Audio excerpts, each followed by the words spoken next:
आप सभी एक बार कमेंट बॉक्स में सच्चे दिल से जरूर लिखिएगा, जय श्री कृष्ण। श्री कृष्ण भागवत गीता में कहते हैं, कोई भी काम अच्छा हो या बुरा वो केवल एक वजह से बनता है, और वो है केवल उस काम को करने के पीछे का आपका इरादा कैसा है। आप उस काम को करना क्यों चाहते हो? क्या आप उस काम को इसलिए कर रहे हैं जिससे आपका कोई स्वार्थ पूरा हो, या इसलिए कर रहे हैं कि किसी का भला हो जाए? काम भले ही एक हो, लेकिन उसका नतीजा इस बात पर निर्भर करता है कि आपका उद्देश्य सही है या बुरा है।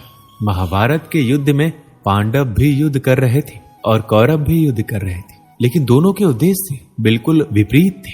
पांडव अपने धर्म के लिए युद्ध कर रहे थे और कौरव अधर्म के लिए। दोनों एक ही मैदान में थे और दोनों ही अपनी पूरी ताकत के साथ एक दूसरे से लड़ रहे थे, लेकिन दोनों का काम एक होने के बाद भी और मेहनत भी एक होने के बाद भी कौरव हार गए और पांडव जीत गए। इसके पीछे का एक ही कारण था, और वो है उनके काम को करने के पीछे का इरादा। एक का इरादा सही और एक का गलत। भागवत गीता में श्री कृष्ण कहते हैं, इंसानियत के सिवाय इस दुनिया में कुछ भी नहीं रहता है। इंसान जब पैदा होता है नंगा आता है, जब वो मरता है ऐसे ही जला दिया जाता है, उनके साथ कुछ भी नहीं जाता। जिंदगी में जो कुछ भी यहाँ आने पर मिला है वो आपके आने से पहले किसी और का था, और जब आप यहां से चले जाएंगे तो किसी और का हो जाएगा। जो पैसे आज आपके पास है, जो नाम आज आपके पास है, जो पद आज आपके पास है, उस पद पर कोई और था। आज भले ही आप हो, लेकिन कल कोई और आपसे छीन लेगा। यही सृष्टि का नियम है, और यही भागवत गीता की सबसे बड़ी सीख है जो हर एक पृथ्वीवासी को समझनी चाहिए। तो अगर बदलाव इस दुनिया का नियम है, तो ऐसी कौन सी चीज है जो हमेशा रहती है, जो हमारे मरने के बाद भी इस दुनिया में रहेगी? वो चीज है इंसानियत। सबसे पहले एक अच्छा इंसान बनिए, और हर एक मनुष्य उस परमात्मा का अंश है जो हमारे सीधे तार उस परमात्मा से जुड़े हुए हैं। और हमारी आत्मा कभी गलत नहीं हो सकती, पर हम शरीर के सुखों के लिए गलत कर्मों को करने में लग जाते हैं, और उनका नतीजा भी गलत होता है। आज हमारे पास जो कुछ भी है, चाहे हमारा प्यार हो, रिश्ता हो, या पैसा या नाम, एक दिन हमसे छिन जाएगा, दूर चला जाएगा।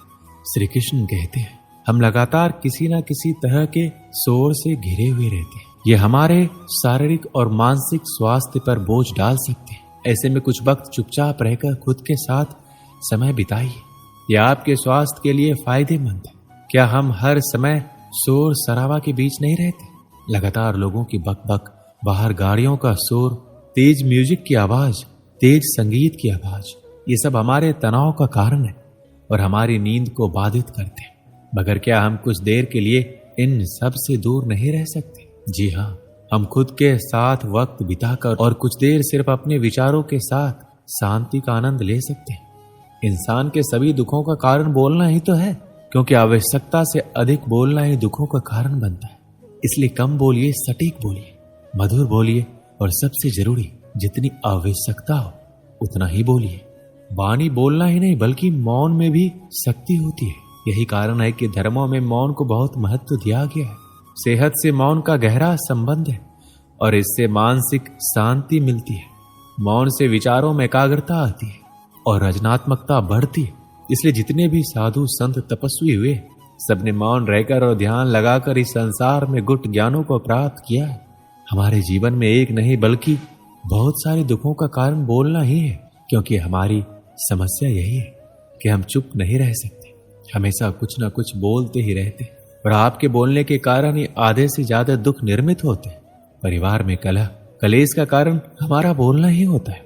आप जितनी भूख उतना भोजन खाते हैं, जितनी जरूरत उतना कार्य करते हैं, लेकिन क्या आपने कभी इस बारे में सोचा है कि आप कितना बोलते हैं?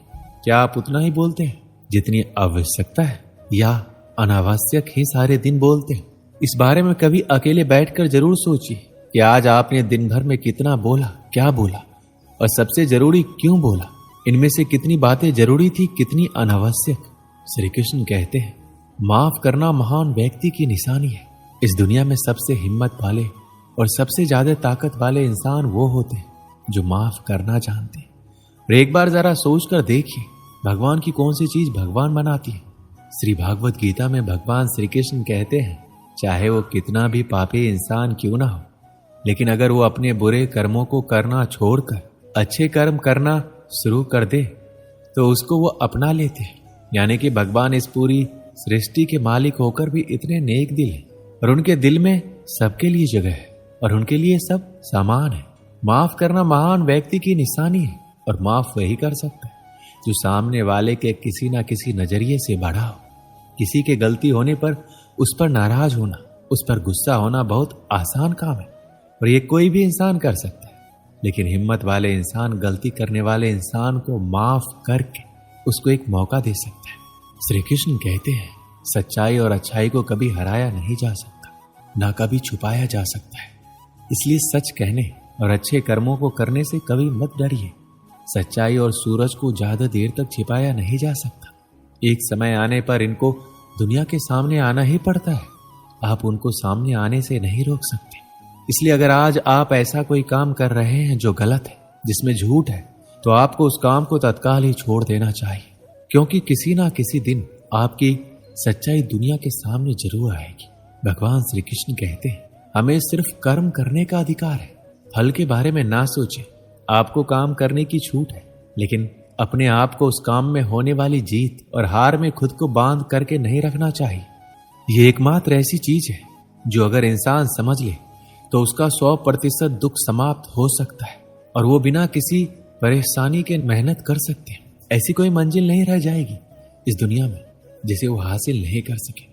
और सबसे शानदार बात तो ये होगी कि सब कुछ प्राप्त करने के बाद उसे कभी घमंड नहीं होगा। आपके किसी भी काम को करने का उद्देश्य कभी भी ये नहीं होना चाहिए कि अगर इस काम को मैं कर लूंगा तो मुझे ये फल प्राप्त हो जाएगा।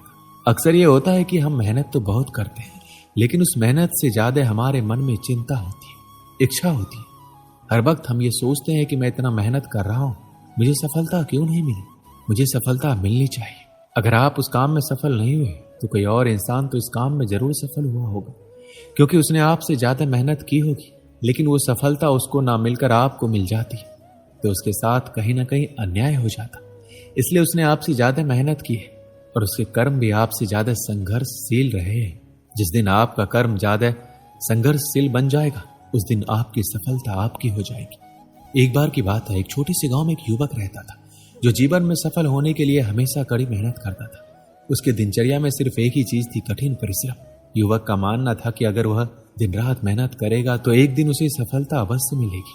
हालांकि कई बार वो खुद से सवाल करता कि उसका मेहनत का फल उसे अभी तक नहीं मिला। वह दूसरों को सफलता पाते हुए देखता और सोचता उसने कुछ कम मेहनत किया होगा या शायद उसकी किस्मत ही खराब है। युवक दिन रात इस चिंता में रहता कि उसकी मेहनत का फल कब मिलेगा। एक दिन युवक के गांव में एक संत आए। संत ने देखा युवक बहुत बेचैन और चिंतित है। संत ने उसे बुलाया और पूछा, तुम इतने व्याकुल क्यों हो बेटा? युवक ने उत्तर दिया, बाबा मैं दिन रात मेहनत करता हूं लेकिन मुझे सफलता नहीं मिल रही। मैं हर वक्त इसी चिंता में डूबा रहता हूं कि कब मुझे मेरे मेहनत का फल मिलेगा। संत ने मुस्कुराते हुए कहा, तुम्हारा दुख इसी बात में है कि तुम फल की चिंता कर रहे हो। भगवान श्री कृष्ण ने भागवत गीता में कहा है, हमें कर्म करने का अधिकार है लेकिन फल की चिंता नहीं करनी चाहिए। तुम्हारा काम है मेहनत करना, लेकिन फल तुम्हारे हाथ में नहीं है। युवक ने पूछा, तो क्या मुझे अपनी मेहनत का फल नहीं मिलेगा? संत ने गंभीरता से कहा, तुम्हें फल अवश्य मिलेगा, लेकिन कब और कैसे ये तुम्हारे कर्म पर निर्भर करता है। यदि तुम मेहनत करते रहोगे और अपने कर्म के प्रति सच्चे रहोगे तो एक दिन सफलता खुद चलकर तुम्हारे पास आएगी। लेकिन अगर तुम सिर्फ फल की चिंता करते रहोगे तो तुम्हारी मेहनत अधूरी रहेगी। जब हम बिना फल की चिंता किए कर्म करते हैं तब हमारी ऊर्जा और ध्यान केवल उस कार्य को करने पर केंद्रित रहता है और यही हमें असली सफलता दिलाती है। संत की बातें सुनकर युवक को एहसास हुआ कि उसकी सारी चिंता सिर्फ इस बात पर थी उसे कब सफलता मिलेगी। उसने तय किया कि अब वो बिना किसी फल की चिंता किए अपने काम पर ध्यान केंद्रित करेगा। समय बीता और युवक ने अपना ध्यान सिर्फ अपने काम पर लगाया। उसने जो कुछ भी किया पूरे दिल से किया और धीरे धीरे उसकी मेहनत रंग लाई। एक दिन उसने वह मंजिल हासिल कर ली जिसके लिए वह बरसों से मेहनत कर रहा था। और सबसे खास बात यह थी कि उसने सफलता पाने के बाद भी घमंड नहीं किया।